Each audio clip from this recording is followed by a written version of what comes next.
The slide transitioned, and the ballroom of the Boston Historic Hotel erupted in laughter. Above a photo of me in a simple black dress, the screen read, "Fun Facts, Laura Wall Street's Undertaker." My younger sister smiled brilliantly from the stage, thinking she had finally humiliated me in front of her new billionaire in-laws. But when the title registered, the groom's 68-year-old father froze. He set his wineglass down with a sharp clink, cutting through the noise, and ordered her to turn the screen off before anyone even understood why. She was still laughing when the room went dead silent. Where are you listening from today, 24 hours earlier? The narrative was still perfectly under control. The ballroom at the hotel was a whirlwind of white orchids and silver linens. Michelle stood in the centre of it all, wrapped in a designer ivory dress, directing the internal public relations team like a maestro. This weekend was supposed to be her masterpiece. It was a gala dinner celebrating the $5,500,000 merger between our family's boutique firm and Walter's investment conglomerate, doubling as her formal engagement party to David.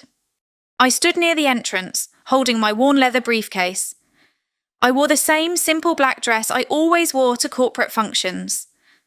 I was the crisis architect, the woman they called when the numbers didn't match the promises. I was used to being the shadow in the room. Michelle noticed me and adjusted her posture for the cameras.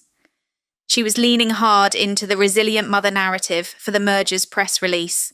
The strong, beautiful single mother who was bringing her family's legacy into the future. "Make sure you get the lighting right," Michelle instructed the photographer, pointing toward the empty stage.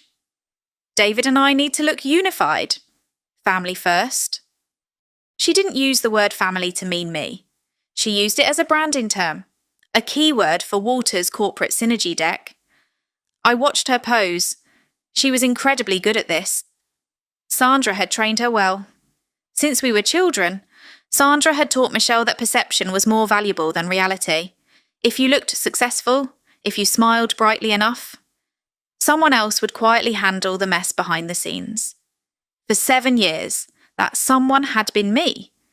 "You brought the briefcase," Michelle said, walking over after the cameras paused. She looked at the scuffed leather with mild distaste.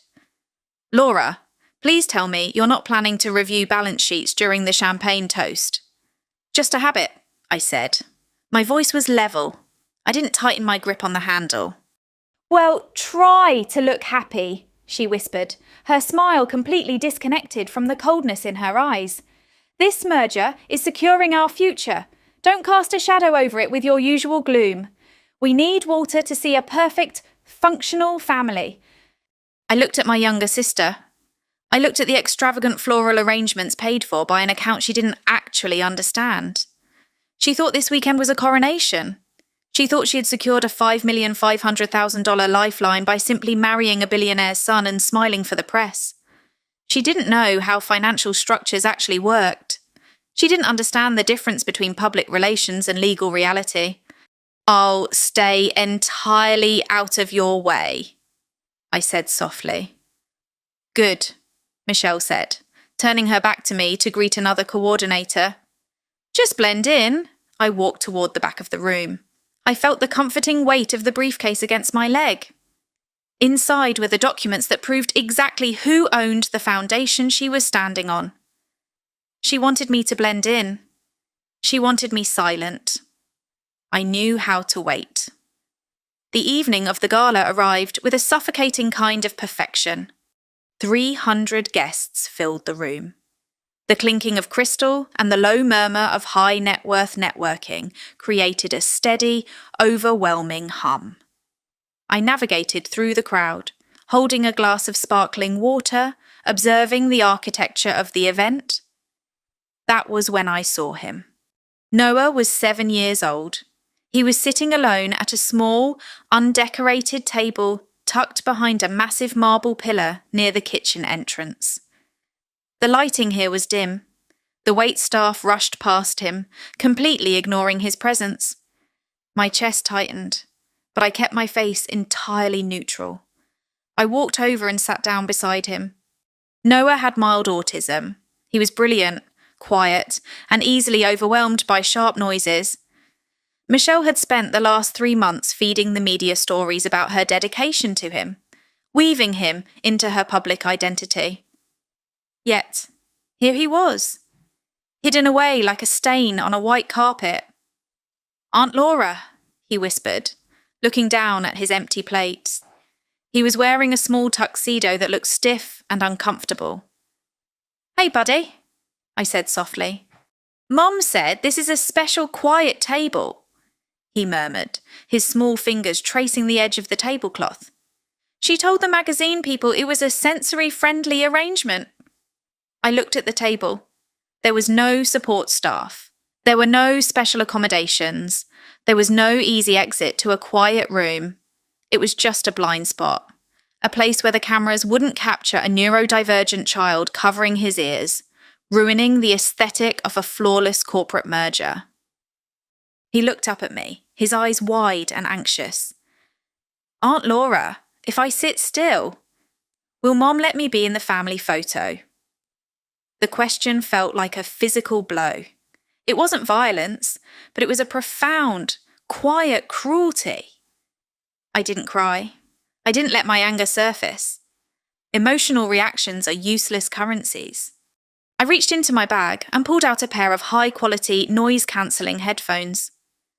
I placed them gently over his ears. He exhaled a long, shaky breath as the overwhelming hum of the ballroom faded away. I glanced up and saw David standing a few yards away.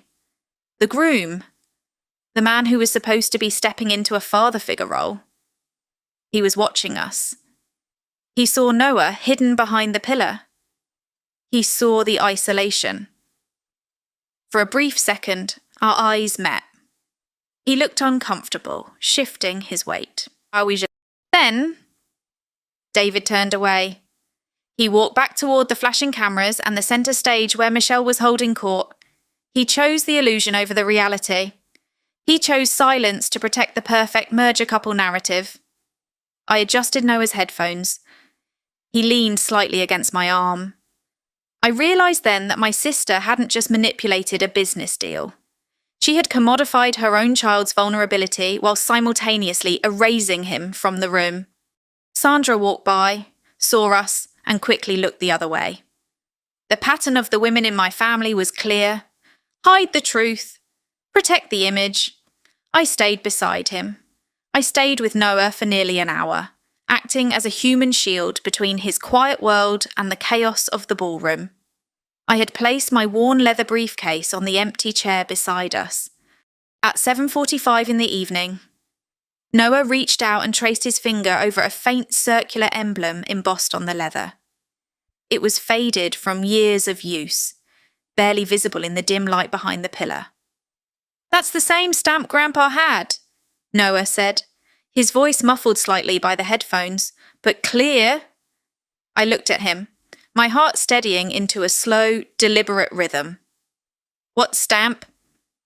"Noah." "The blue one," he said, tapping the leather again. "The one on the thick blue papers in Mom's office. The papers she was looking at with the lawyer man last week."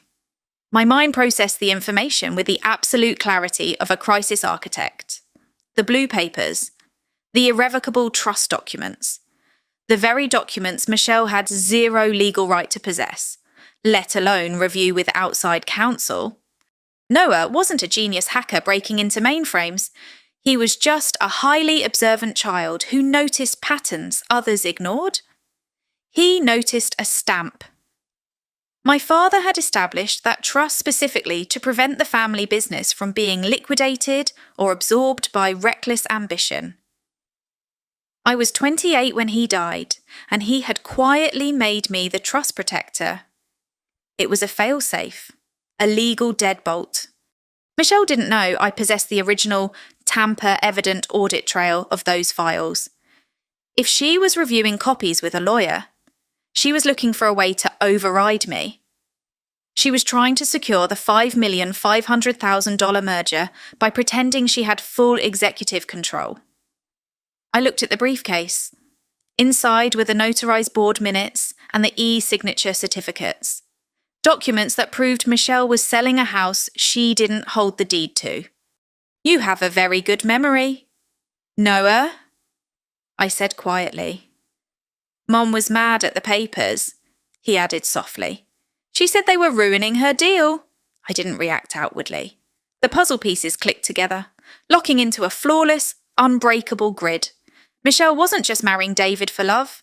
She was using this merger to force a payout, relying on the assumption that I would simply sign off to keep the peace. Because keeping the peace was what I had always done. I touched the cool leather of the briefcase. For 7 years, I had carried the weight of my father's secret. I had endured the whispers and the passive-aggressive insults from Sandra and Michelle, letting them believe they were in charge while I managed the risk in the shadows. I looked at Noah. He was the collateral damage of their ambition. The music in the ballroom swelled. It was almost time for the speeches. The moment Michelle had been meticulously planning for months. The moment she intended to solidify her brilliant public relations narrative in front of Walter.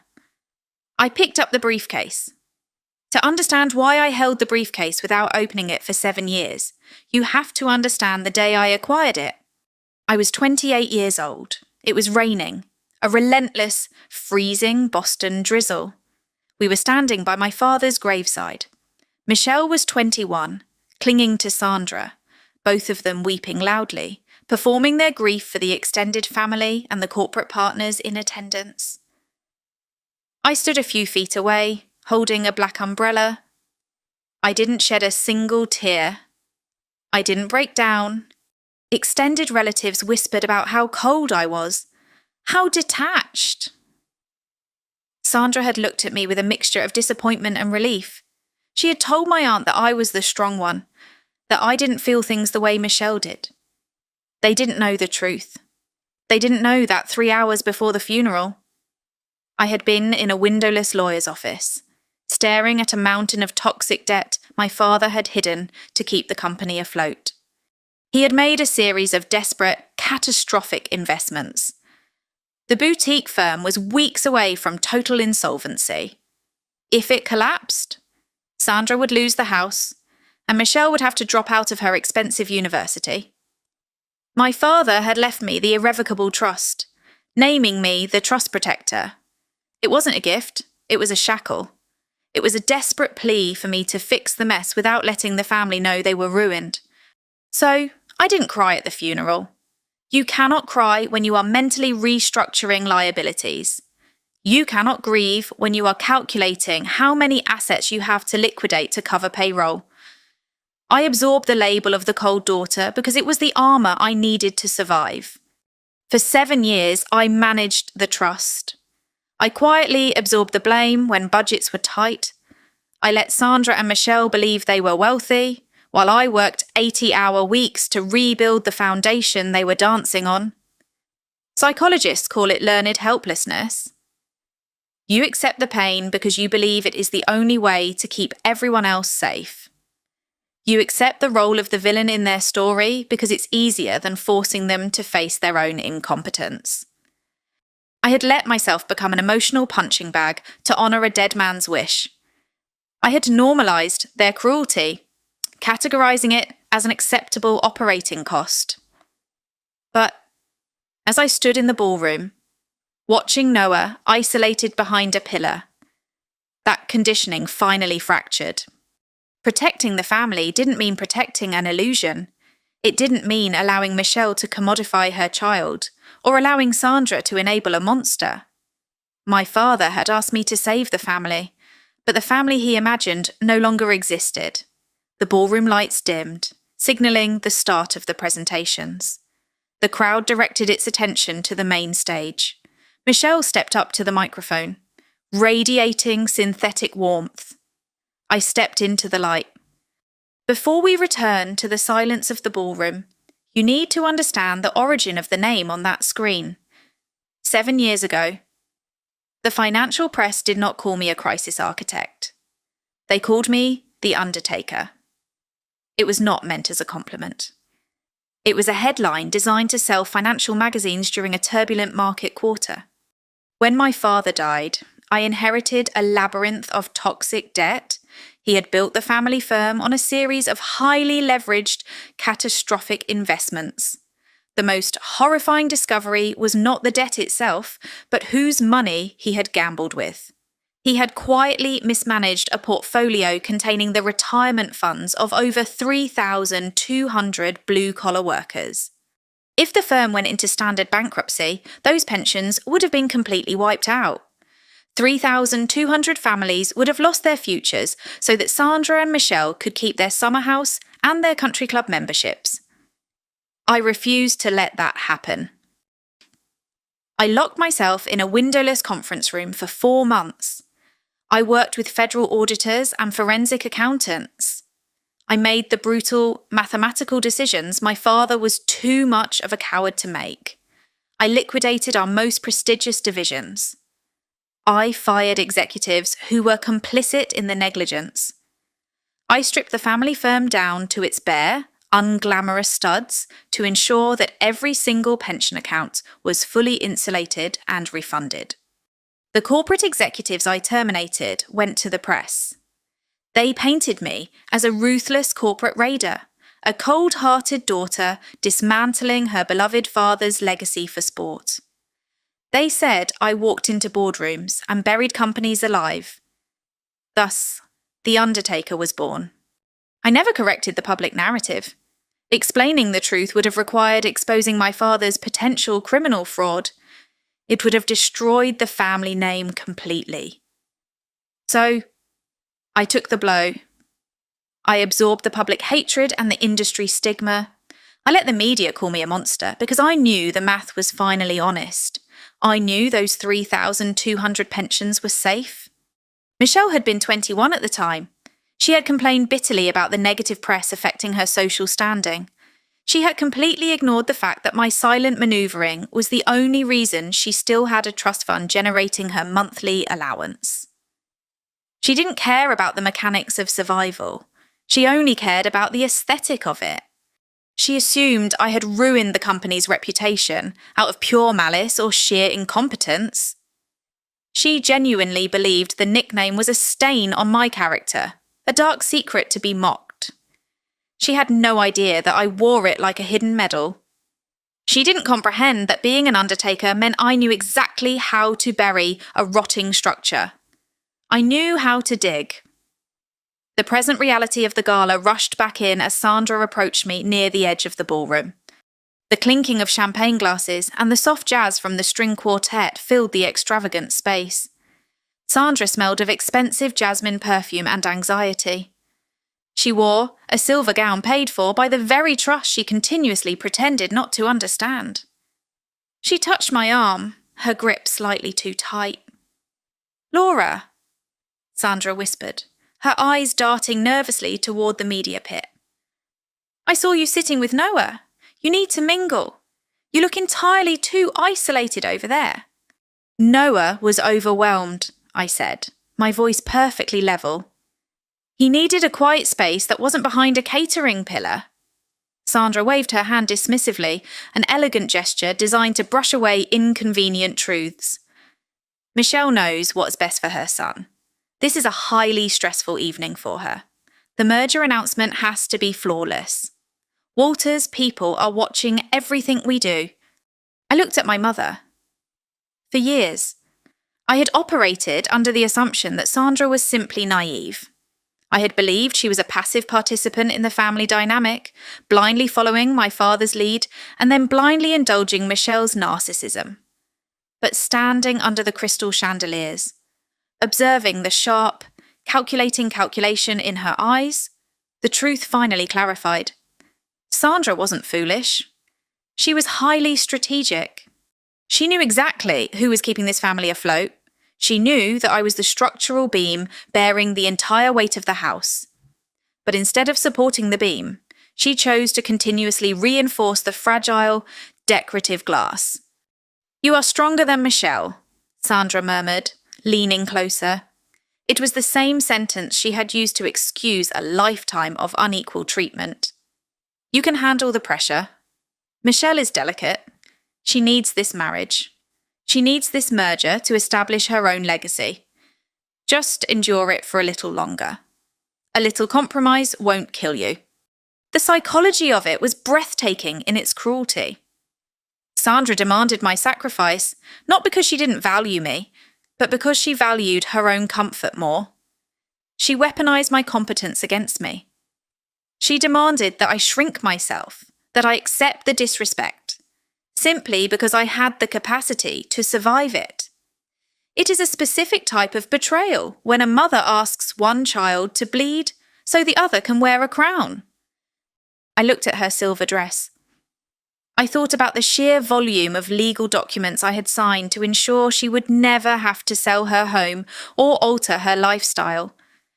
I had bought her peace with my own reputation. I have endured enough, I said quietly. Just for tonight, Sandra pleaded, her smile tightening as a photographer walked past.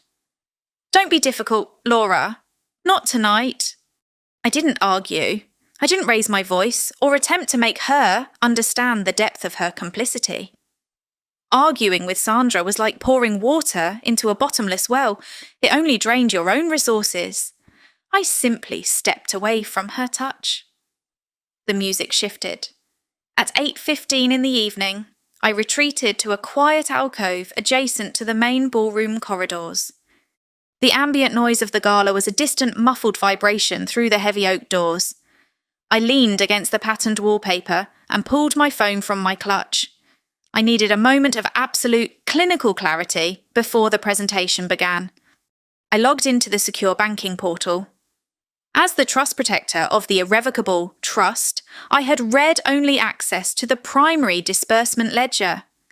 Sandra was the primary beneficiary, but I monitored the outflow to ensure the principal remained intact.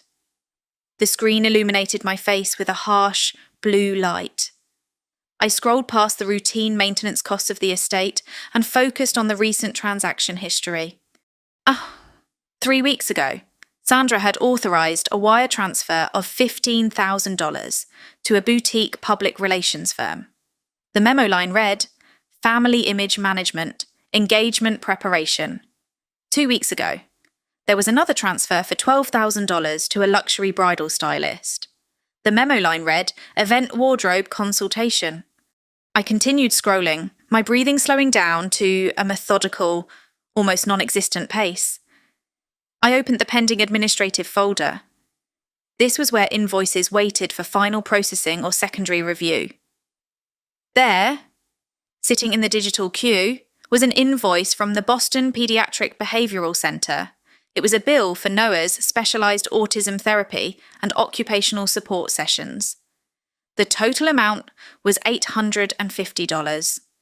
The status next to the invoice flashed in stark, red lettering, pending, insufficient allocated funds in beneficiary subaccount. I stared at the screen. The date of the invoice showed it had been submitted 4 months ago. The reality of the numbers was an absolute unforgiving truth. Sandra had drained the available liquid operational funds to finance Michelle's synthetic public relations campaign. She had prioritised buying a false narrative over paying for the medical and developmental support of her own grandson.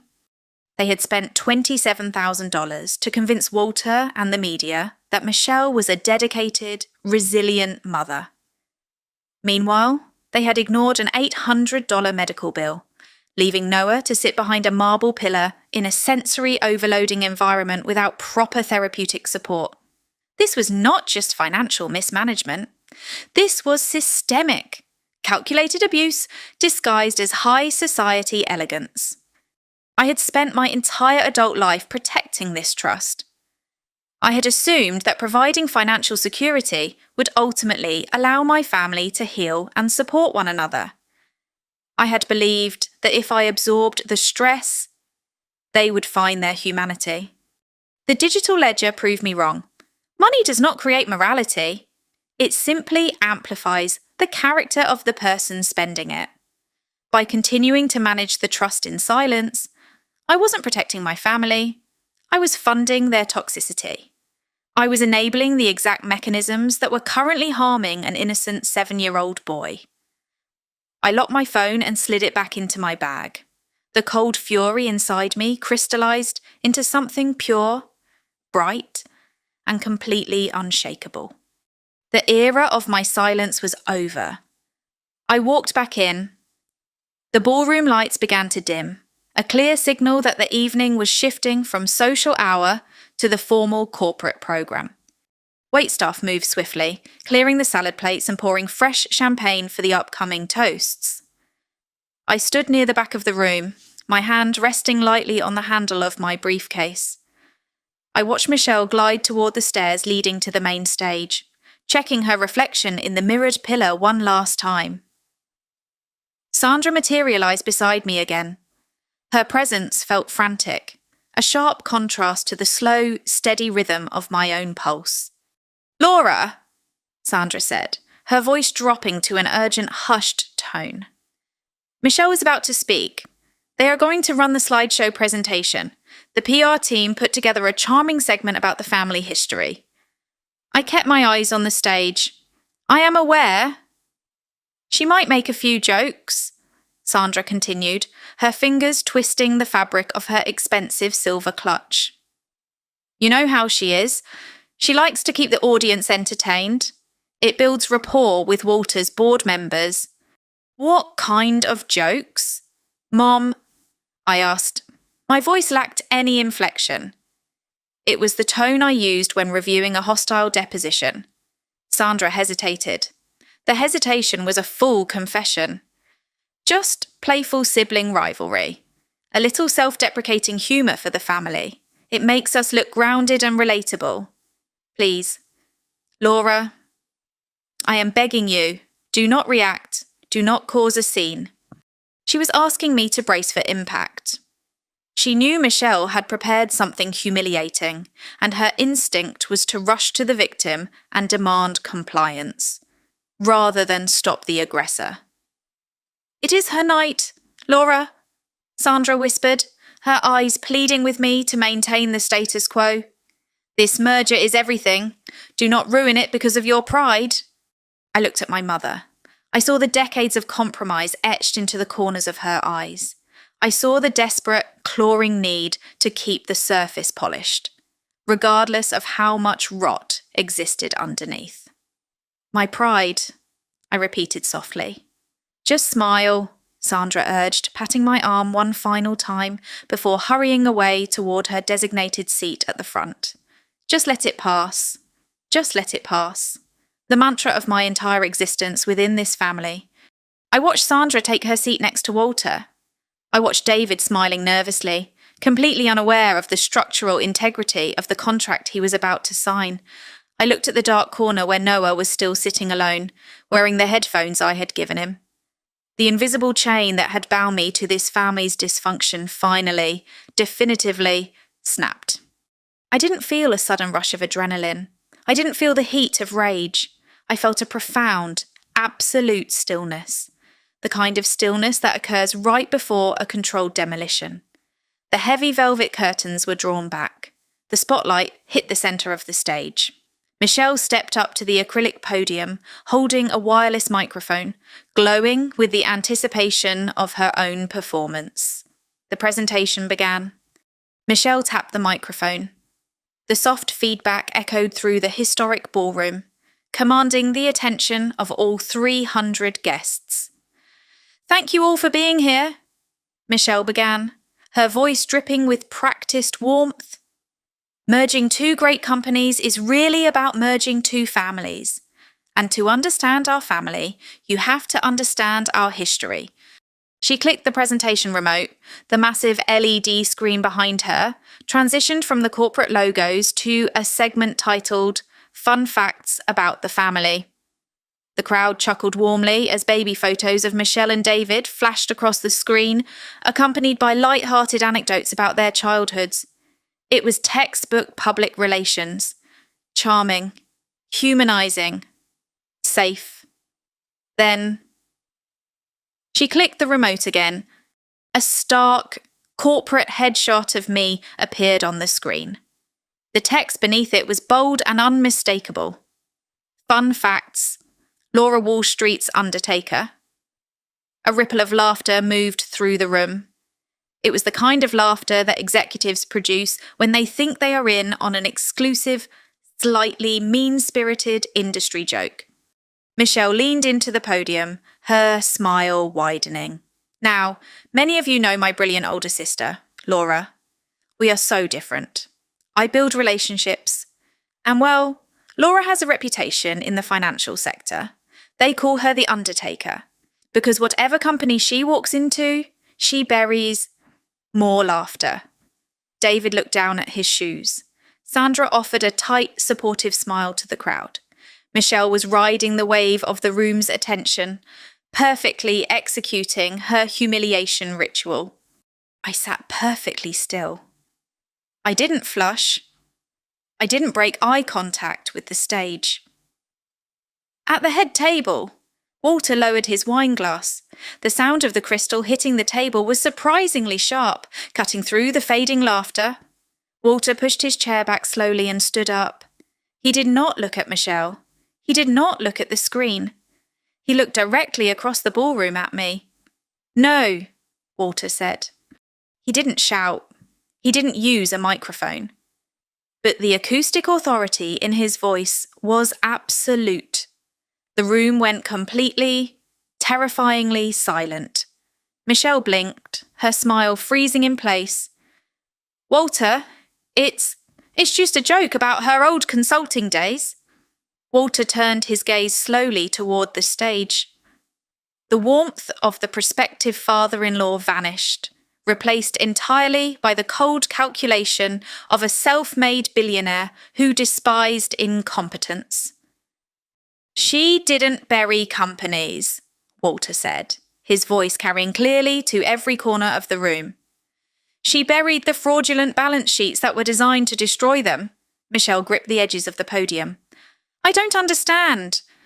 7 years ago, my firm was exposed to a catastrophic market failure, Walter continued, his tone methodical and unyielding.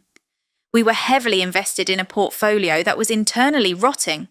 The woman you are attempting to mock walked into a hostile boardroom, refused to sign off on the lies, and liquidated the toxic assets to save 3,200 working-class pensions. My employees' pensions." He looked back at the screen. "She burned her own reputation to protect people she had never met," Walter said. "We don't use that name as a punchline in this room." The power flipped instantly. The silence in the ballroom wasn't just quiet. It was a physical weight pressing down on every person present. Walter remained standing at the head table. His posture was perfectly straight, an anchor of absolute authority in a sea of confused corporate guests. Michelle's knuckles turned white as she gripped the clear acrylic of the podium. The synthetic warmth she had projected all evening was evaporating, leaving behind a frantic, calculating panic. She was a public relations director. She was accustomed to controlling the narrative, steering conversations with a bright laugh or a clever pivot.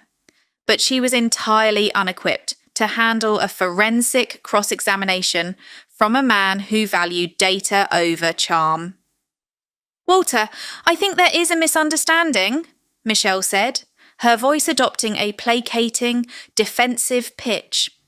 "It is just a funny nickname. I found it in some old family files while putting together the presentation." Walter didn't blink. He didn't offer a polite smile to ease her discomfort. "Which files, Michelle?" he asked.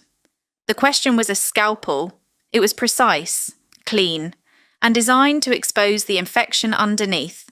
I sat at my table, my hands resting lightly in my lap. I watched my sister's mind work. I could see the exact moment she realised she was trapped. She needed to justify knowing the nickname without sounding malicious, but any explanation required admitting she had been digging. "Just some old performance reviews," Michelle stammered, adjusting her posture to look smaller, more innocent. "A folder on the family server. I was looking for photos for the slideshow, and I stumbled across it. I just thought it would be a cute anecdote to share." Walter tilted his head slightly. The ambient light caught the silver in his hair. The performance reviews and restructuring documents from the liquidation period 7 years ago are sealed, Walter stated. His voice was conversational, which made the reality of his words infinitely more devastating. They are protected under a strict non-disclosure agreement.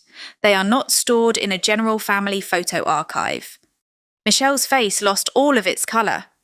She realised, a second too late, that she had just confessed to corporate espionage in front of her prospective father-in-law and his entire executive board.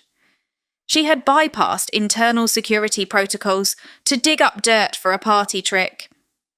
I watched her scan the room, her eyes wide, executing the instinctual routine Sandra had taught her. She was looking for an ally. She was looking for someone to laugh, to break the tension, to validate her position. She looked at Sandra. My mother was staring at her empty porcelain plate, completely paralysed, realising that her golden child was sinking. She looked at David. Her fiancé looked slightly sick, his gaze shifting back and forth between his father and the woman he was supposed to marry. I just thought it would be funny, Michelle whispered into the microphone. It was a weak, pathetic sound. You thought demonstrating a breach of confidential corporate data would be a funny anecdote for a merger gala. Walter asked. The precision of his words dismantled her entirely.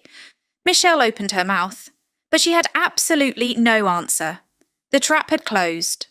The murmurs in the ballroom began to rise. A low tide of whispers among the investors and family members.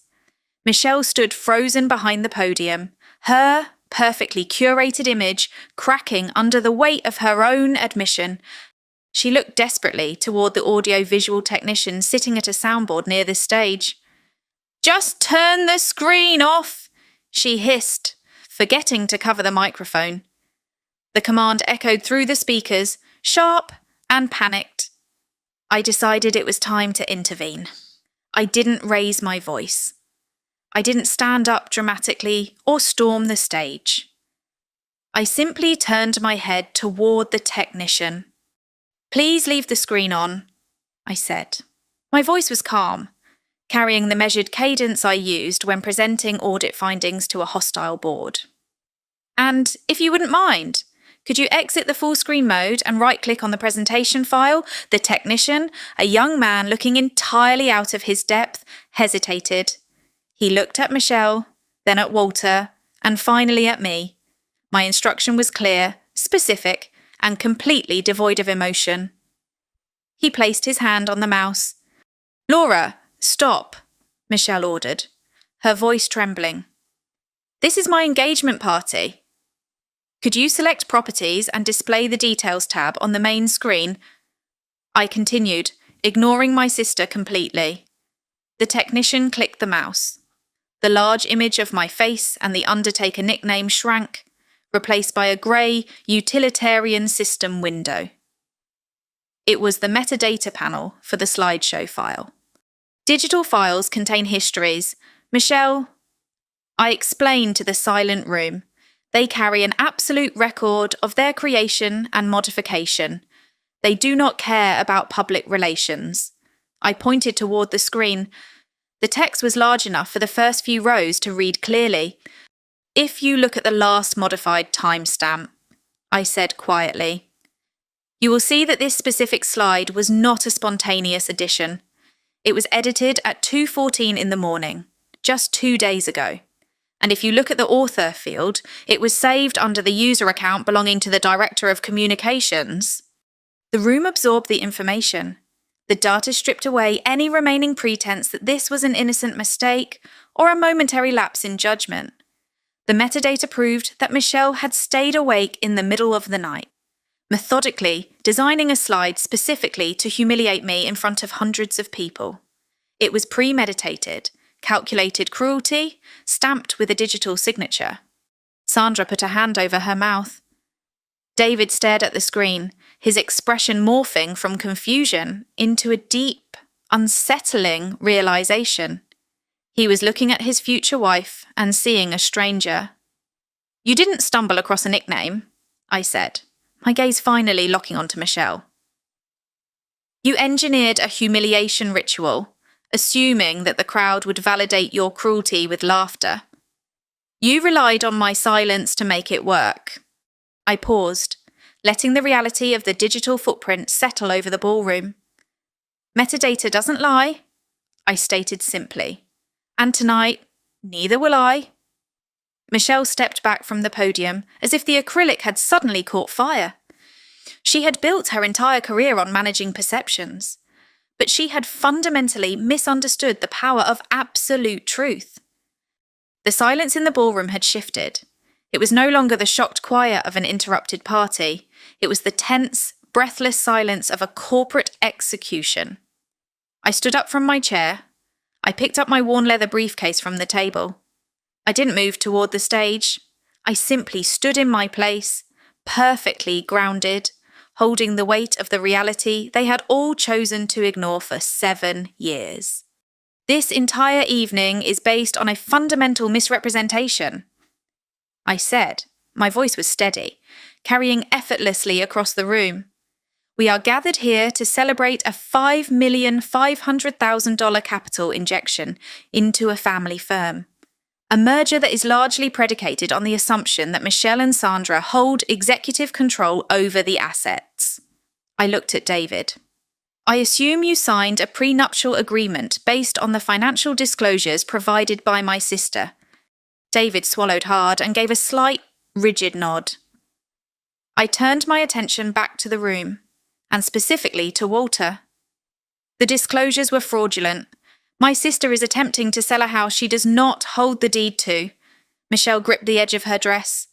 Laura, you are having a breakdown. Someone escort her out. Nobody moved. Not a single security guard stepped forward. Authority is rarely about volume. It is about certainty.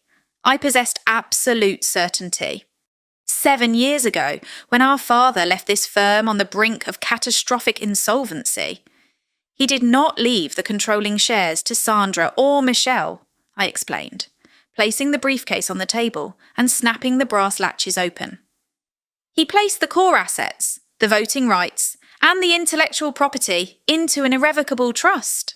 I pulled out a thick, blue-bound document. It was the original paperwork, heavy with legal permanence. He named me the trust protector. I stated, I have complete veto power over any structural changes to the company. No equity can be transferred, no board seats can be reassigned, and absolutely no merger can be finalised without my physical signature. Sandra let out a choked, terrified gasp. She knew the truth, but hearing it spoken aloud in front of Walter destroyed the illusion she had sacrificed me to maintain. I spent 7 years quietly repairing the damage, absorbing the public hatred and managing the debt so that my mother and sister could maintain their standard of living. I said, looking directly at Michelle, I allowed you to play the role of the visionary leader because I believed protecting the family meant protecting your pride. I closed the briefcase. The snap of the latches echoed like a gunshot. But you do not protect a family by enabling toxicity, I said softly. You do not reward someone who locks a neurodivergent child behind a pillar to preserve a photo opportunity. I looked at Walter. The $5,500,000 merger is blocked. I will not sign the transfer documents. This company is not for sale to fund a public relations campaign. Michelle stared at me, her eyes hollow, the reality of her powerlessness finally crashing down on her. The door to the vault was locked, and she had just publicly insulted the only person holding the key.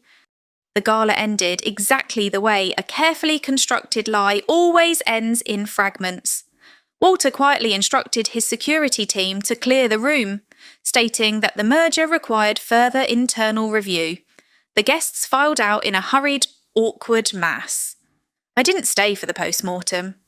I took my briefcase and left. Now, it was 11:42 at night. I sat in my quiet hotel room, the only illumination coming from a small brass lamp on the desk. The faint sound of Boston traffic drifted through the window. I opened the briefcase and bypassed the heavy legal binders, reaching into the hidden zipper compartment lining the back. I pulled out a slightly yellowed piece of stationery. It was a handwritten letter from my father, dated 3 days before he died. I had read it 100 times over the past 7 years, using it as an anchor whenever Sandra's demands or Michelle's cruelty became too heavy. I unfolded the paper. His handwriting was frantic, the strokes sharp with guilt and failing health. Laura, the letter began, I have ruined almost everything. I built an empire on quicksand, and I am leaving you the shovel. I know I am asking you to carry a burden that isn't yours. I know your mother will not understand, and your sister will resent you for the control you must exercise. I trace the ink with my fingertip. But you are the only one who sees the structure for what it is. If a day comes when you have to choose between keeping a false peace for the family and protecting the people who have no voice, choose the voiceless. Do the math. Make the hard choice. For 7 years, I thought protecting the voiceless meant protecting my father's employees. I thought it meant saving the pensions of 3,200 strangers. I had done that. I had become the undertaker to keep that promise. I looked up from the letter. Through the shared wall of the adjoining hotel suite, I could hear the faint, rhythmic hum of a television playing a nature documentary. It was Noah's room. Michelle had left him with a hired nanny while she stayed at the venue trying to salvage her relationship with David. The mandate of the letter suddenly shifted, clarifying into a new, absolute directive. The voiceless person wasn't a faceless employee anymore. It was a 7-year-old boy sitting behind a pillar, believing he needed to be invisible to be loved. If you have ever been used as a human shield by the people who were supposed to protect you, if you have ever shrunk yourself to fit into the narrow spaces of someone else's ego, you know the exact moment the obligation dies. It doesn't fade. It snaps. I folded the letter and placed it back into the briefcase. I wasn't just blocking a merger anymore. I was going to dismantle the entire financial apparatus that allowed Michelle to treat her son like an inconvenient accessory. I turned off the brass lamp. Tomorrow, the legal war would begin, and I was thoroughly prepared to fight it. The next morning, the elegant facade of the historic hotel felt heavy with the consequences of the previous night. I sat in the corner of the lobby lounge, drinking a cup of black tea, watching the sunlight filter through the tall windows. At 9:15 in the morning, David walked into the lounge. He looked exhausted. The polished, confident groom from the rehearsal had vanished, replaced by a man who had spent the entire night confronting the architecture of a massive deception. He saw me and walked over. He didn't ask to sit, he just stood near the edge of my table, his hands shoved deep into his pockets. I spent 4 hours with the corporate lawyers this morning, David said. His voice was hollow. We reviewed the prenuptial agreement and the merger disclosures Michelle submitted. I took a slow sip of my tea. And what did you find, David? She lied, he stated, the words tasting bitter in his mouth. She represented herself as the primary equity holder. She claimed the trust was a formality, a tax vehicle that she and your mother controlled. She never mentioned a trust protector. She never mentioned that the core assets were entirely walled off. Michelle operates on the assumption that if a lie is printed on expensive paper, people will believe it. I replied calmly. She assumed I would simply sign the release documents to avoid embarrassing the family. David ran a hand through his hair. My father suspended the merger officially at 8 o'clock this morning. He sent the notice to your mother's legal team. He told me he refuses to do business with a structure built on fraud. Walter is a pragmatic man, I said. He understands risk. David looked away, staring at the marble floor. The financial deception was bad enough, but I knew that wasn't the only thing haunting him. You saw Noah last night. I said quietly. It wasn't a question. David flinched. He looked back at me, the guilt finally fracturing his composure. I saw him sitting behind that pillar. I asked Michelle about it before the speeches. She told me it was an expert recommendation. She said the noise was too much for him, and that placing him there was a medical necessity. And you believed her, I noted. I wanted to believe her, David corrected, his voice dropping to a whisper. I wanted to believe I was marrying someone who cared about her son. But when you put those headphones on him, when Walter spoke, he shook his head slowly. I realised I was marrying an illusion. The crack in the illusion was absolute. Michelle hadn't just lost the $5,500,000 capital injection. She had lost the blind faith of the man she intended to marry. She had exposed the fundamental emptiness of her character. What are you going to do? I asked. I don't know, David admitted. But I'm not signing that marriage license tomorrow. He turned and walked away, navigating the lobby like a man who had just woken up in a foreign country. The collapse of Michelle's empire had officially begun. To understand the absolute finality of what happened the morning after the gala, you must understand the architecture of an irrevocable trust. People who build their lives on public relations often mistake perception for reality. They believe that if enough people agree with a fabricated narrative, it eventually becomes the truth. They assume that charm, expensive tailoring, and a carefully curated social media presence can override structural facts. The law does not operate on consensus. The law operates on paper. When my father realised the depth of his catastrophic debt 7 years ago, he executed a very specific legal mechanism. He removed the company's core assets, its intellectual property, and its primary real estate holdings from his personal estate.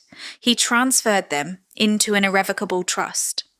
The mechanism is exactly what it sounds like. It cannot be revoked. Once the ink is dry, the grantor relinquishes ownership. The assets belong to the trust itself. Sandra and Michelle were named as beneficiaries, meaning they were entitled to the income generated by the trust, provided it didn't compromise the principal. But beneficiaries do not have executive control. They do not steer the ship. They merely ride in it. To ensure the ship didn't sink under the weight of Sandra's spending habits or Michelle's unchecked ambition, my father appointed a trust protector. A third party with the absolute legal authority to veto any transaction, fire trustees, or block any restructuring that threatened the trust's survival. He appointed me. Michelle had hired a corporate attorney earlier that morning. She had likely paid a massive retainer, demanding that he find a loophole to force the $5,500,000 merger through. She wanted him to invalidate my authority based on some technicality or perceived grievance.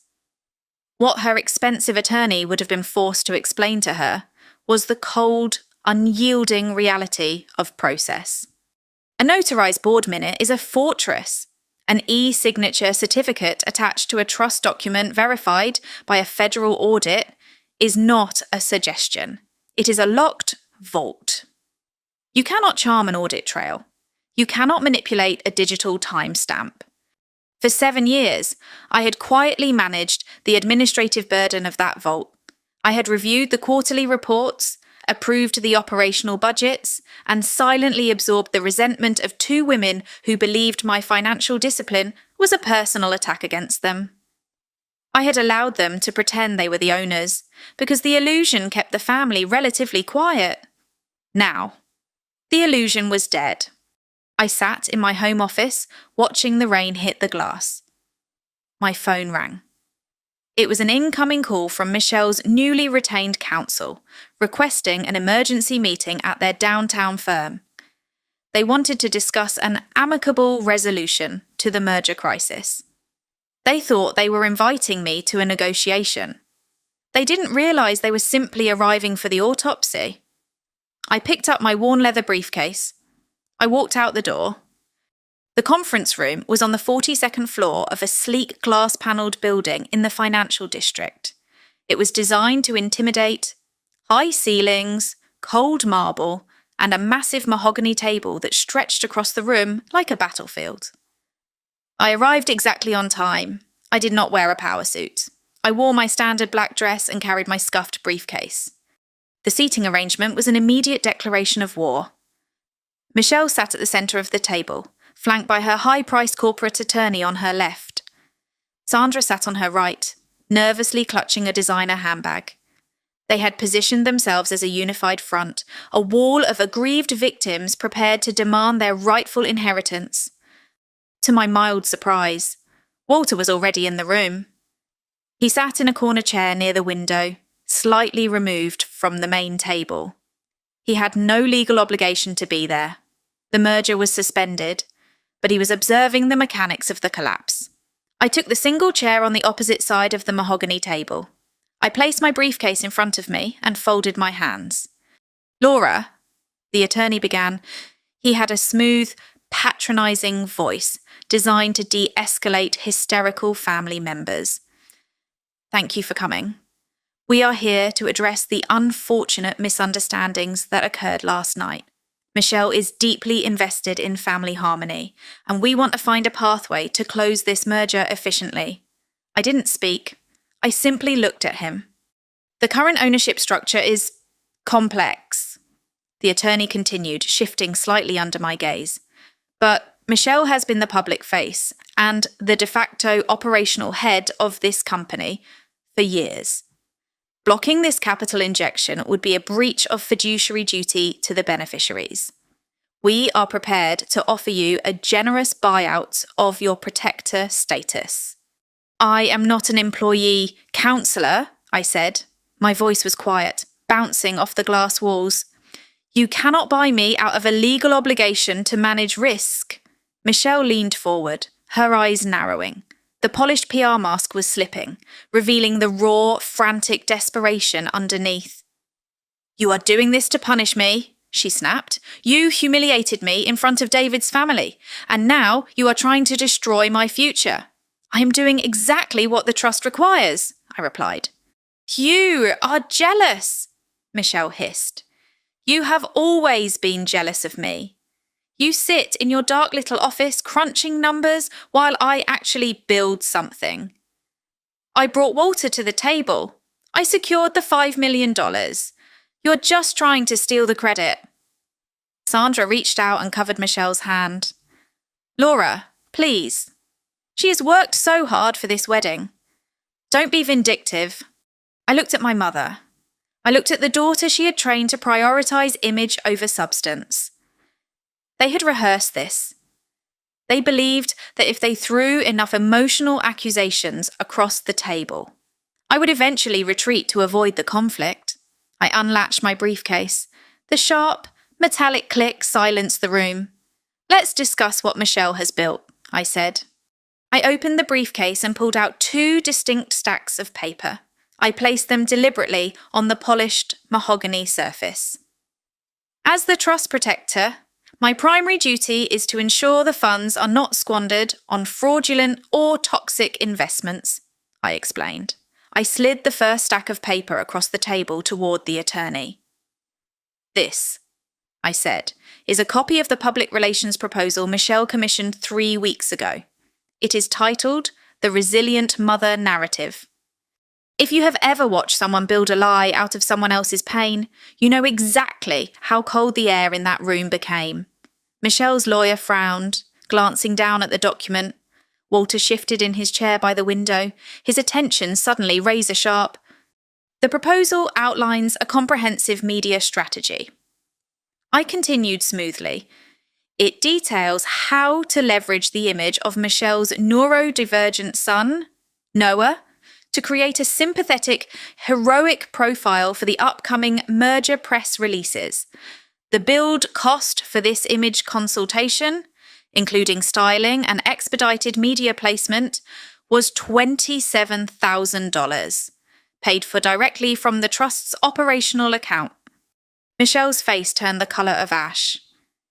That is legitimate brand management. It brings value to the company. Is it? I asked. I slid the second, much thinner stack of paper across the table. It was a single sheet. I pushed it directly in front of Sandra. This is an invoice from the Boston Pediatric Behavioral Center, I stated. It is a bill for Noah's specialized occupational therapy. The total is $850. It was submitted 4 months ago. I paused, letting the silence amplify the numbers. $27,000 for a lie. $800 for a child's reality. Sandra, you signed the authorization for the PR firm, I said, my voice dropping to a whisper that commanded the entire room. But you marked the therapy invoice as pending due to insufficient funds. Sandra stared at the paper. Her hands began to tremble. She could not look at me. She could not look at Walter. You used $27,000 of family money to tell the world you are a dedicated mother, I said to Michelle, and you left your son to sit behind a pillar with untreated sensory overload because paying his medical bill would have cut into your wardrobe budget. The attorney cleared his throat, trying to salvage the rapidly disintegrating moral high ground. Personal family expenses are separate from the corporate merger. They are not separate when the corporate merger is predicated on the financial competence of the leadership team. I interrupted, my tone slicing through his defense. I looked at Walter. The trust requires me to block any transaction that empowers individuals who mismanage assets. Exploiting a child's medical condition for corporate synergy is the definition of mismanagement. Michelle realized that the legal arguments had failed. She realised the numbers had condemned her. She had nowhere left to hide behind the spreadsheets or the corporate jargon, so she deployed the only weapon she had left. Her breath hitched. The tears began almost instantly. It was a flawless, terrifyingly well-rehearsed physiological response. Michelle's eyes welled up, spilling over her perfectly applied makeup. Her shoulders slumped, and she let out a broken, shuddering sob that echoed off the glass walls of the conference room. It was the exact performance she had used since childhood to escape accountability. When logic failed, become the victim. Make the room feel guilty for asking the questions. How can you do this to me? Michelle cried, burying her face in her hands. Her voice was thick with manufactured heartbreak. After everything I've been through. Being a single mother is so hard. Laura, you have no idea what it takes to carry that burden.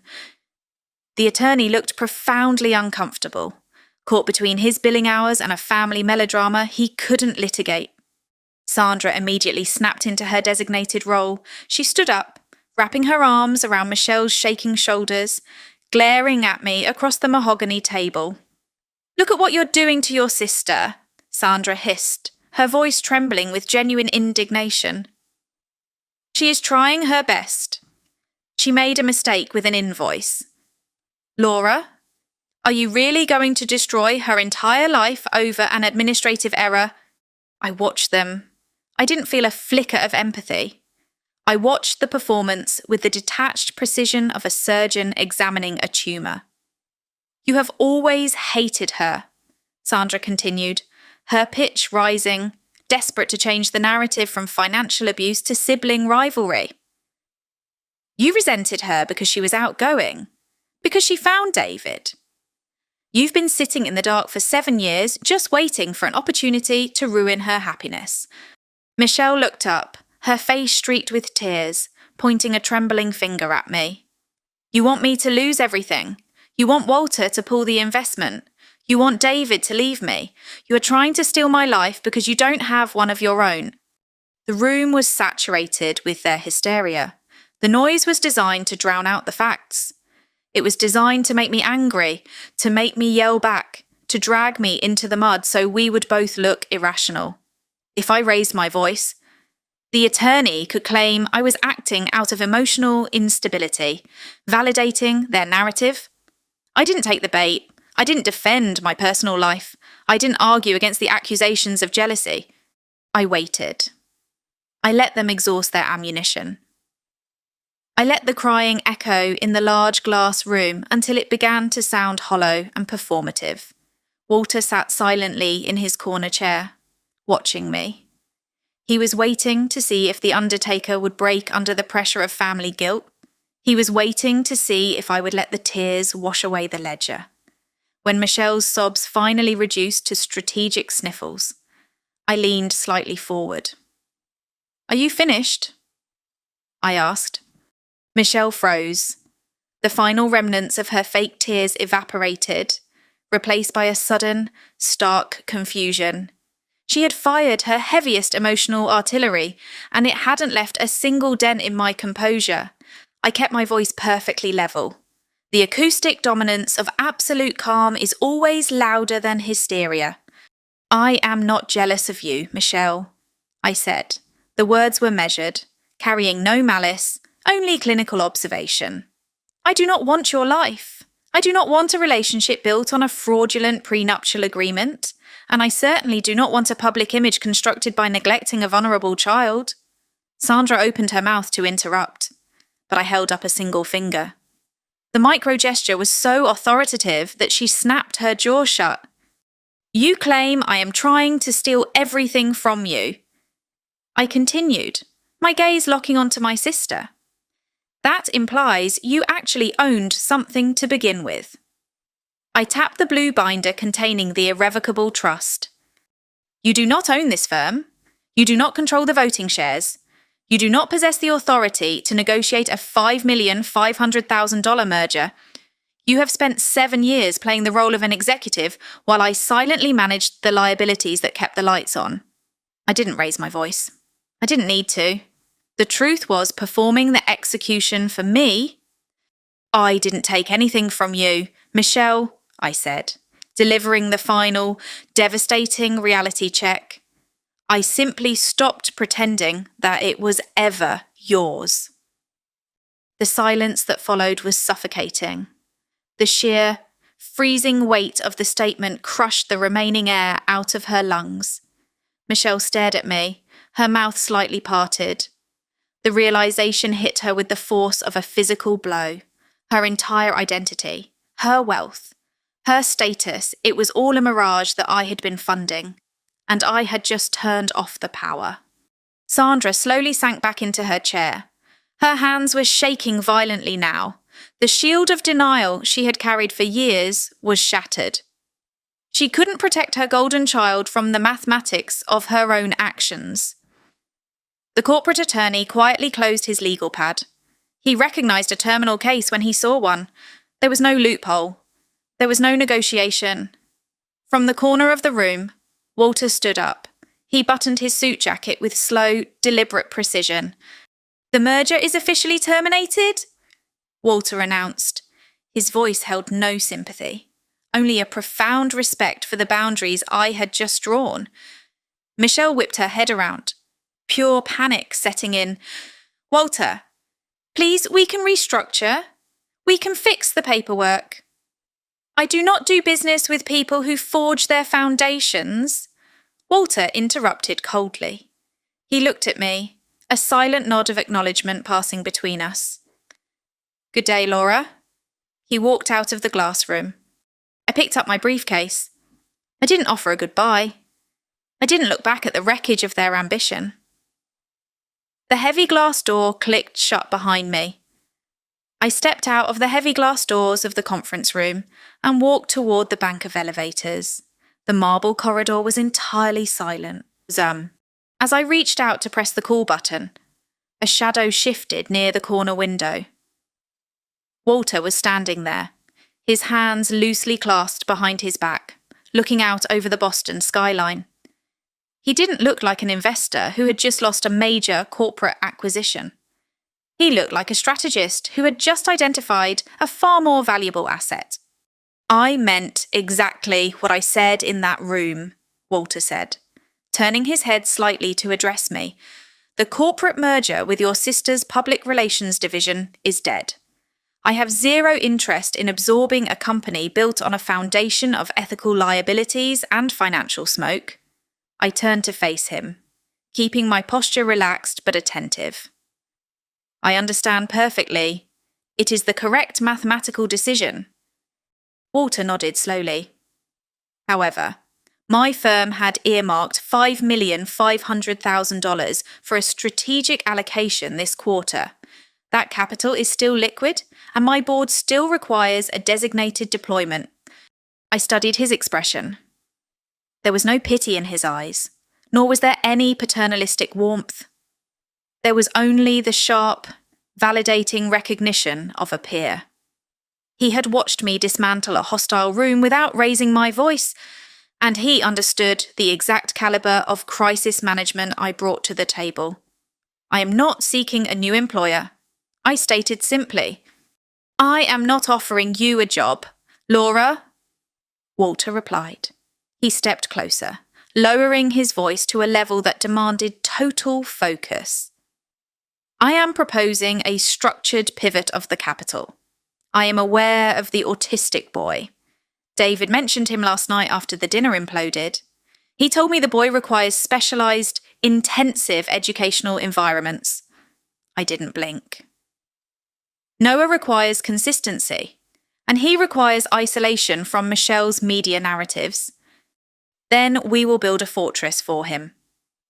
Walter said, I am willing to redirect a significant portion of that capital into a highly restricted, philanthropic educational vehicle, a seed investment specifically earmarked for a supplemental needs trust, provided you act as the sole fiduciary overseer. The proposition was a masterclass in clean, targeted justice. Walter wasn't simply pulling his money away from Michelle. He was weaponizing that exact capital to construct an impenetrable wall around the child she had neglected. The funds would be entirely walled off from the corporate entity. Walter continued, outlining the parameters with clinical precision. Michelle would have absolutely no legal standing to access the principal, request disbursements, or leverage the account for public relations value. The capital would serve one purpose, and one purpose only. I thought about Noah sitting behind the marble pillar. I thought about the $800 invoice that Sandra had deemed too expensive. I will have my external counsel draft the preliminary framework by tomorrow morning. I told Walter. He offered a brief, respectful nod. The elevator doors chimed and slid open. I look forward to reviewing it, Laura, he said. I stepped into the elevator. The capital was secured. The true sound of an empire collapsing is not a dramatic explosion. It is the frantic, pathetic noise of people realising the illusion has lost its funding. By 3:00 that afternoon, I was sitting quietly in my home office. Outside, a steady, grey rain washed over the city. Inside, the only sound was the soft, rhythmic ticking of the antique clock on my desk. My phone rested on the mahogany surface. The small notification light was flashing in a rapid, continuous loop. I opened my voicemail dashboard.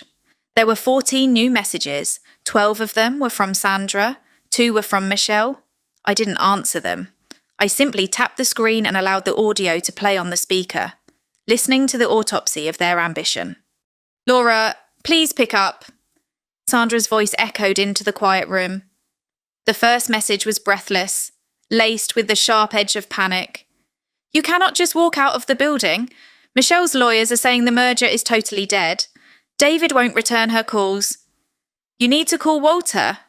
You need to fix this. Laura, call me back immediately. I let the message delete itself. I tapped the next one. I don't understand how you could be so vindictive. Sandra wept in a later recording, the panic having mutated into a desperate, grasping guilt trip. After everything we have been through as a family, she is your sister. She's losing her fiancé. How are we supposed to pay for the penthouse lease without the merger bonus? You are destroying us. The logic was profoundly broken. She was accusing me of destroying the family, completely ignoring the fact that I had just spent 7 years serving as its sole load-bearing pillar. I skipped forward to a message from Michelle. "You think you won?" Michelle hissed, her voice distorted by raw, unchecked fury. "You think you are so brilliant with your spreadsheets and your metadata? You stole my future. My PR agency is demanding an audit of my accounts because Walter's team flagged my disclosures. I am going to sue you. I am going to take you to court and expose you for the manipulative sociopath you are." I listened to the threat without a single spike in my heart rate. Anger is the byproduct of powerlessness. Michelle was lashing out because she had finally encountered a boundary she could not manipulate, charm, or cry her way out of. David had officially packed his belongings and moved out of their shared luxury condominium that morning. The public relations firm that Michelle directed had placed her on an immediate, indefinite administrative leave pending an ethical review of her financial representations. The consequences were arriving rapidly, precisely, and exactly on schedule. I didn't feel a surge of triumphant joy. I didn't feel the urge to call them back and gloat. I felt only a vast, expanding sense of administrative relief. The ledger was finally balanced. I pressed a button on the screen, highlighting all the remaining voicemails. I hit delete. The voicemails stopped coming. 2 days later, Michelle made her final desperate move. The heavy thud of a courier package hitting my front porch broke the silence of the morning. I opened the door, signed the digital pad, and carried the stiff cardboard envelope into my office. The return address belonged to a boutique litigation firm known for aggressive, high-profile corporate lawsuits. I unsealed the envelope and extracted the documents. It was a formal cease and desist, combined with an intent to sue for gross fraud and fiduciary manipulation. Michelle had found a lawyer willing to work on contingency. The premise of their lawsuit was spectacularly audacious. They formally accused me of fabricating the Trust Protector addendum. They claimed I had forged my father's signature and backdated the legal provisions to illegally usurp executive control of the family assets. They threatened to take the allegations to the media, promising to ruin my professional reputation as a crisis architect if I didn't immediately reinstate the merger negotiations and step down from the trust. It was the classic false counterattack, a calculated attempt to induce panic through legal intimidation. Most people, when faced with the threat of a public fraud trial, will fold. They will negotiate simply to avoid the spotlight. I am not most people. I am the Undertaker. I sat down at my desk and opened my encrypted laptop. I didn't call a defense attorney. I didn't draft an emotional, defensive reply. I navigated directly to the secure servers that hosted the original trust documentation. I pulled up the specific legal file containing the Trust Protector clauses. Then, I accessed the back-end administrative logs. When my father established the trust 7 years ago, he utilised a federal standard worm archive protocol. Write once, read many. It is an immutable digital vault. Once a document is committed to a worm archive, it cannot be altered, edited, or backdated by anyone, not even the system administrator, without breaking the digital cryptographic seal. Furthermore, the system generated a tamper-evident audit trail. Every single time the document was viewed, downloaded, or transferred, the system recorded the IP address, the user credentials, and an exact timestamp. I downloaded the complete audit trail. I opened a blank email, addressing it to the senior partner of the aggressive litigation firm who had signed the threat. I did not include a greeting. Counsel, I typed, "Attached is the Federal Standard Worm Archive Certificate for the document your client claims is a recent forgery. Also attached is the tamper-evident audit trail." I highlighted a specific row of data from the log.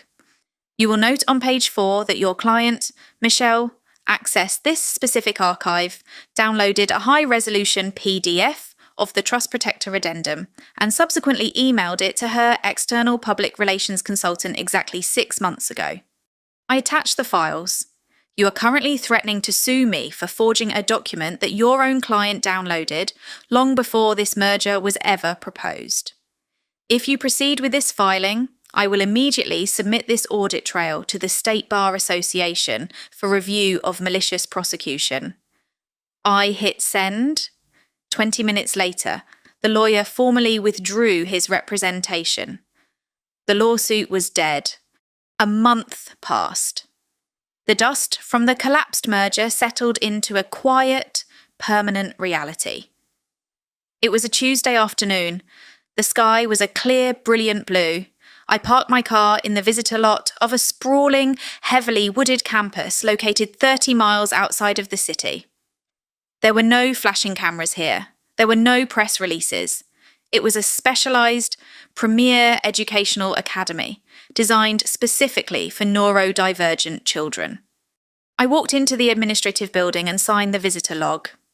The director of the academy, a warm woman with a soft voice, greeted me and led me down a quiet, naturally lit hallway. We stopped at an observation window overlooking a large, sensory-adapted classroom. I looked through the glass. Noah was sitting at a specialised drafting table.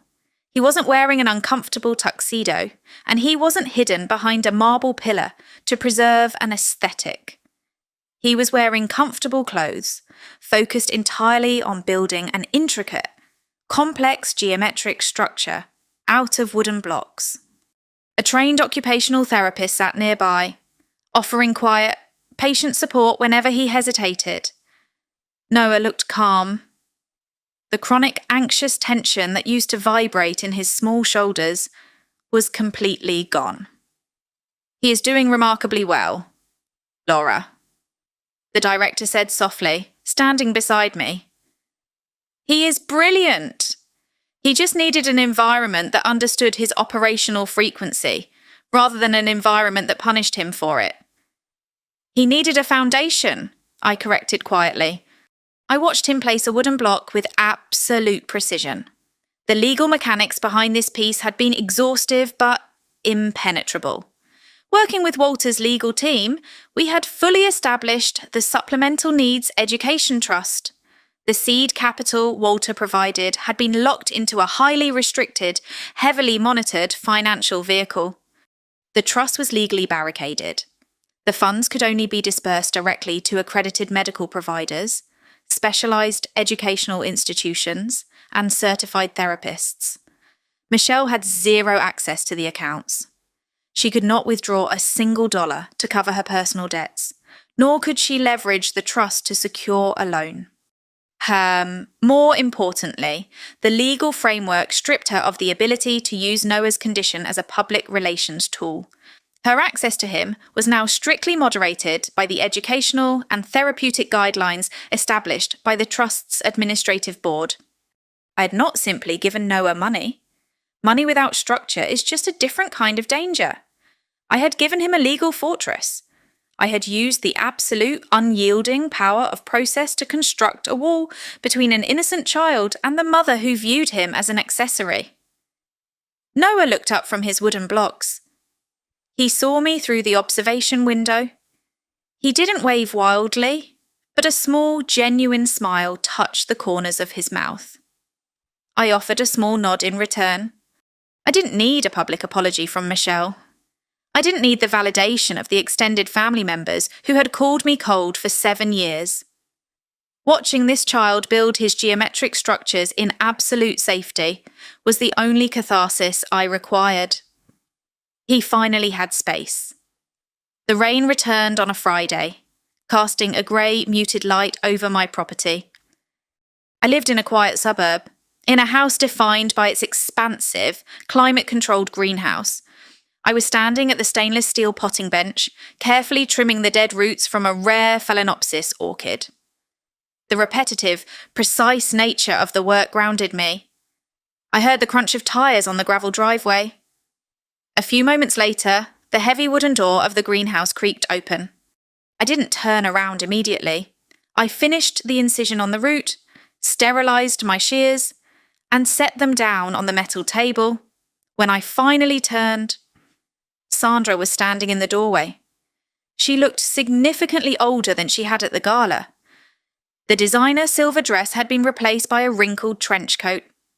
The flawless, confident facade of the family matriarch had completely dissolved, leaving behind a tired, desperate woman who had run out of people to manipulate. "Laura," Sandra said. Her voice trembled, lacking all of its usual authority. "Mom," I replied, my tone neutral. I didn't offer her a chair. Sandra stepped into the humid warmth of the greenhouse. She looked around at the thriving plants, entirely disconnected from the peace of the environment. "Please," Sandra begged, tears welling up in her eyes. It wasn't the strategic crying Michelle used, it was the raw panic of someone facing genuine consequences. "Please, you have to undo this. You have to release some of the discretionary funds from the primary trust. Michelle is facing bankruptcy. The PR firm fired her. David won't even return my calls. She is losing the condominium." I picked up a damp cloth and began to wipe down the steel table. "The primary trust is locked to preserve the principal. I will not authorise disbursements to cover the debts of a failed public relations campaign. She's your sister," Sandra cried, stepping closer, her hands reaching out as if to physically shake the compliance out of me. "How can you be so merciless? I am your mother. I am asking you, as your mother, to have a heart. Please, do not tear this family apart over a grudge." I stopped wiping the table. I looked directly into Sandra's eyes. "The family didn't break when I refused to sign those merger papers." "Mum," I said. The words were perfectly calm, devoid of any rising anger. "It didn't break when I established the legal boundaries, and it didn't break when Walter walked out of that room." Sandra stared at me, the tears spilling over her cheeks. "It broke every single time you asked me to stay quiet," I told her. "It broke every time you chose Michelle's vanity over Noah's medical care. You didn't want a daughter, Mum. You wanted a shock absorber, and I am simply resigning from the position." Sandra opened her mouth, searching frantically for the right guilt trip, the right emotional lever to pull, but looking at my face, she finally realised the truth. There were no buttons left to push. The machine was unplugged. She turned around and walked out into the rain. She walked away alone. The consequences of living a completely fabricated life are highly predictable. Without a structural foundation, gravity always wins. Over the next few months, I observed the systematic dismantling of Michelle's reality from a secure distance. I did not actively participate in her downfall. I merely watched the mathematics of her own choices complete their natural equations. Without the endless stream of capital from the family trust to cover her extravagant overhead, Michelle's lifestyle collapsed with breathtaking speed. The luxury condominium in the city centre was repossessed by the bank after she missed 3 consecutive mortgage payments. She was forced to relocate to a remarkably average apartment in a significantly less prestigious zip code. The public relations industry is inherently ruthless. It operates on perception, and Michelle's perception was now entirely toxic. The rumours of her catastrophic behaviour at the gala had permeated the tight-knit Boston corporate circle. The revelation that she had attempted to deceive Walter's conglomerate regarding the legal control of the firm's assets rendered her professionally radioactive. No reputable agency was willing to hire a director whose primary defining trait was a documented history of corporate fraud and ethical bankruptcy. She attempted to spin the narrative, of course. She launched a brief, desperate social media campaign attempting to frame herself as the victim of a hostile corporate takeover orchestrated by a jealous older sister. It failed completely. The media doesn't care about a victim who lacks a budget. Without the financial resources to amplify her voice, her posts faded into the digital void, ignored by the very society she had sacrificed everything to impress. David's exit was the final, definitive blow. He issued a polite, legally vetted statement through his father's communications team, confirming that the engagement had been dissolved due to irreconcilable differences regarding fundamental values. He didn't drag her through the mud publicly. He simply erased her from his future with a single press release. I received the updates through quiet channels. I didn't feel a sense of vindictive joy reading about her eviction, nor did I feel a surge of pity. I processed the information the way an auditor processes a finalized balance sheet. The numbers were simply reconciling themselves to the truth. When you spend your entire existence demanding that other people absorb the impact of your decisions, the sudden, absolute removal of those enablers is devastating. Michelle had built an identity on being rescued. Now, she was entirely alone in the deep water, with no one left to blame for the current. I deleted the final news alert from my inbox and closed my laptop. The crisis was officially managed. The liabilities had been isolated. The toxic assets were liquidated. Gravity always wins eventually. The morning sun filtered through the glass roof of my greenhouse, casting long, bright shadows across the stainless steel potting tables. I stood in the centre of the humid warmth, holding a small ceramic watering can, tending to a row of fragile ferns. For the first time in 7 years, my phone was completely silent.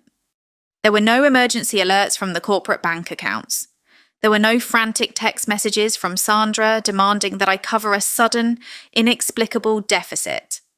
There were no synthetic public relations disasters engineered by Michelle that I needed to quietly fund and bury. The silence was profound. It felt vast and unfamiliar, like stepping into a new country where I didn't yet know the language. I set the watering can down and wiped my hands on a clean canvas towel. When you spend your entire adult life operating as a human shield for other people's incompetence, you forget what it feels like to simply exist without constantly bracing for an impact. I had worn the title of the Undertaker like a heavy iron coat. I had accepted the isolation. I had allowed the extended family to whisper about my coldness at holiday dinners, letting them believe I was a corporate machine, entirely devoid of empathy. I poured myself a cup of Earl Grey tea from a silver thermos on my desk. The steam rose in thin, graceful spirals toward the glass ceiling. I thought about Michelle, currently navigating the ruins of the public image she had sacrificed her own son to build. I thought about Sandra, sitting alone in a quiet house, finally forced to exist in the reality she had spent decades ignoring. I didn't wish them further pain. I didn't actively desire their suffering.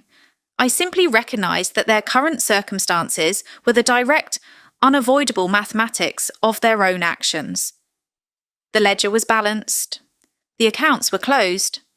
My lawyer had sent me a brief update yesterday afternoon.